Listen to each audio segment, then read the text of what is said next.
Good morning tropa! Day 14 na ng ating content na kung saan kailangan mabawi natin yung ginastos natin sa pagbili natin ng fat bike worth 14,000 pesos. For today's video mga tropa, nakatipid na tayo ng 1,260 pesos sa loob na 14 na araw na pagbabike natin. At meron na lang tayong 141 days para mabawi natin yung ginastos natin sa pagbili natin ng fat bike worth 14,000 pesos. Tara, samahan nyo ako, pauwi na naman tayo ng bahay. Let's go! Let's go! Ang ganda ng sikat ng araw ngayon mga tropa. Hindi katulad kahapon na madilim, kaya umulan kahapon eh. Ngayon naman, maliwanag yung araw, so expect na natin na mainit. So marami na naman tayong mga nakikita nagbabike. So papunta yan sigurado dun sa Tagaytay. Kung sila papunta, tayo pauwi naman ng bahay. Shoutout sa inyo. Nakikita ko na naman, naka-shades na naman sila. Ako na naman, walang shades. So may dala na naman tayo dito mga tropa. Meron akong dalang gatas. So pamimigay na naman natin tong gatas pag meron tayo na daanan na sa tingin ko kailangan natin bigyan. So kahapon, 4 na yung pinamigay natin. 4 ba? 3? 3. So ngayon may 4 ulit tayong dala. So maghahanap ulit tayo. So yung pinamimigay ko na gatas, bigay lang din sa amin ng company. Dahil marami yung binigay, so hindi naman namin mauubos. So bigay natin doon sa mga tropa natin. Tamang padjak lang tayo. Smooth lang yung pedal natin kasi pababa tayo. Ganda ng panahon. Ang sarap ng sikat ng araw. Ayan meron na naman dalawa nakasalubong. Mag-asawa. Parehas pa sila ng uniform. Si Mrs. marunong din magbike. So hinihikayat ko rin na magbike na rin. Pero wala pa kasi siyang bike. Pero siguro pag bumili ako ng road bike, bibiling ko yung small para pwede niya rin gamitin. Para dalawa na kami. Siya naka road bike, ako naman naka gravel bike. Angas! Pero bago tayo bibili ng road bike, kailangan mabawi muna natin yung ginastos natin doon sa binili nating fat bike. Kada may dadaang nakabike, tumitingin sila sa akin Tapos ayun na, pag nagkatingin na kami, tatanguan na lang. Galing tropa mo na agad, matik. And mostly nakikita ko nagbabike, mga may edad na, ay darang ko. Kasi una sa lahat, maganda sa health, diba? Okay, libre na naman ako dito. Wala na naman akong busway. Libre ako. Alright. Tatagos na tayo dito mga tropa. Tatagos na tayo dito sa may wagang pader. Okay. Gaganda ng uniform nila. Ilang ayaw ko naka-cycling. Parang naiilang ako. Kaya yung gamit ko short. Naka-short ako. Komportable ako na naka-short lang. Para kahit anong suotin kong damit pwede. Papasando man, diba? Mapa-dry fit. Pero yung talagang attire ng siklista cycling tapos jersey. Pero ayoko magsalita ng tapos, baka next time ganun na rin ako. So papasok kasi ako sa trabaho na nakaganon. Parang nakakailang. Stick muna tayo sa short. May cycling din naman yung loob nito. Tapos sando para presko, para yung pawis ko lumabas. Hindi ko kayang bibigyan natin ng gatas. Kahapon yung mga naglilinis ng kalsada, yung bala kong bigyan. Tingnan natin ngayon kung nandun sila. Pero araw-araw yun, alam ko araw-araw nagwawalis. Malalaman natin. Bigat ng bag ko. 4 na gatas yung dala-dala ko. Alright, nagugutom ako Bibili tayo ng pandesal. Parang gusto kong kumain ng pandesal sa buhay. Kahapon nakipagkarera ako sa mga bata Sarap Napalaban yung tuhod ko Medyo naiwan ko sila kasi fixie yung bata, ang gamit niya fixie. May humps, hindi ba wala namang preno yung fixie. So advantage ako dun. Pero kung rektahan, Wala siguro akong panama dun. Ito na pala yung mga nagwawalis. Susi, nabibigyan ko. Bigyan ko ba sila? May nakita tayong matanda, ayun ang bibigyan natin. Tara, marami pa naman tayo madadaanan. Let's go. Okay, sarap. Sarap talaga magbike dito.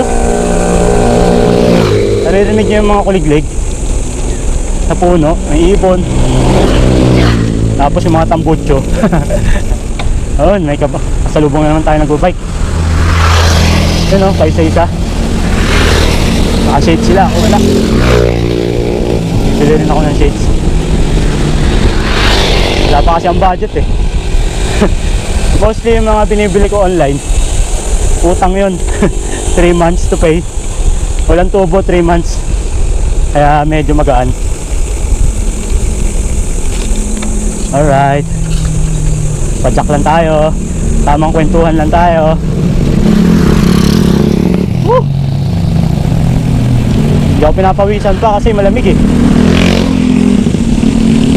Mamaya ako papawisan ito pag nandun na tayo sa exit, yung paahon dun. Makapalaban tayo sa paahon. Okay. Ano, halos lahat na nakikita ko mga maedad na nagbabike. May napanood ako sa social media, ano daw mas maganda, running o biking. So kinumpare nila. So sa lahat ng compared nila, biking ang panalo. Ewan ko kung totoo o pinopromote lang nila yung biking. Kasi bago ako magbike, ang usual na exercise ko talaga is walking and jogging. Pero laki na nagbago sa akin nung nagbike na ako eh. Grabe talaga, yung stamina ko laki ng pinagbago. Unang una sa lahat yung cardio mo eh. Yun ang titirahin ng pagbabike eh. Hindi lang naman paa yung gumagana, pati kamay mo, utak mo. Kasi syempre nagbabalanse ka, tapos hinihingal ka. So patingin ko maganda talagang benefits ng pagbabike. Pero nagja-jogging pa rin ako, nagwo-walking pa rin ako. Lahat naman ng exercise maganda eh, di ba? Wala namang exercise na hindi maganda sa katawan. Morning, ano? At may makikita ako nagbabike, binabati ko. Good morning. Nagtataka siguro sila, pauwi na ako. Galing akong trabaho. Kasi yung forma ko parang hindi galing trabaho eh. Parang umakyat ng bundok eh.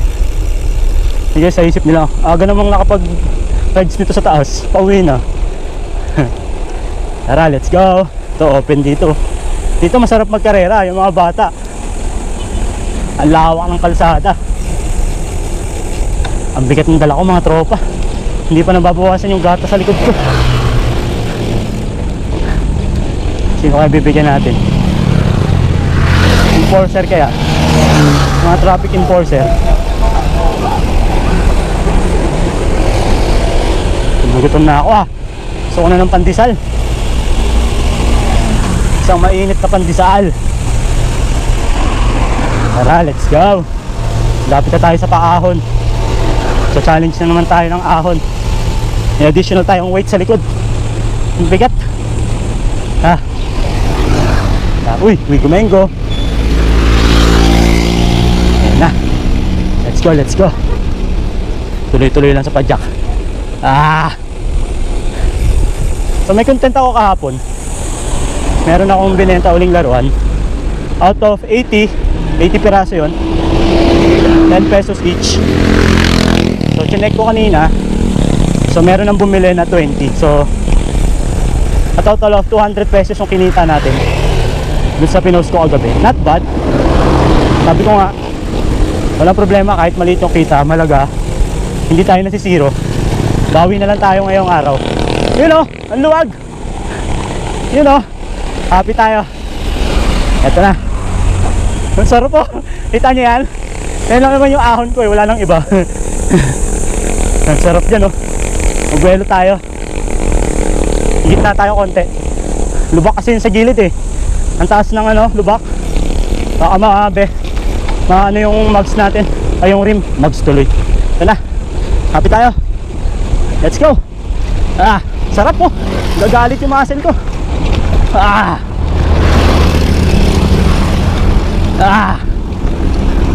Hindi ako nagbawas eh. Matigas yung pedal ko. Nakalimutan ko. Pahinga. Hiningal na ako. Let's go. Ang lawag ng kalsada. Sunday nga pala ngayon mga tropa.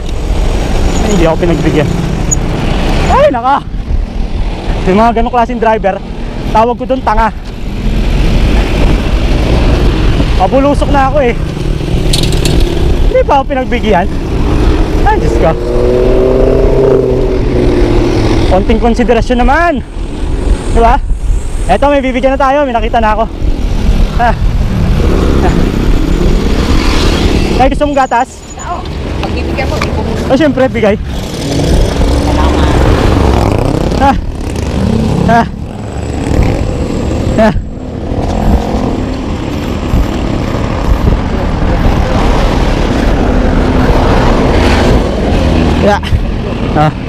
Sige po. Alright. Nabuwasan na lang isa yung gatas natin. Meron pa tayong tatlo. Yun lang, kalaban natin, usok. Grabe. Alam mo, makita pa tayo nagwawalis. Malambot talaga puso ko sa mga babae na may edad na. Tapos ay tatrabaho pa.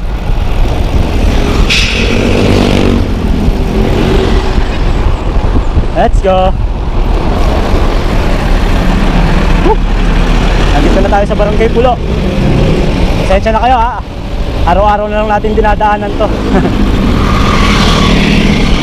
So, medyo matagal pa yung titiisin natin mga tropa.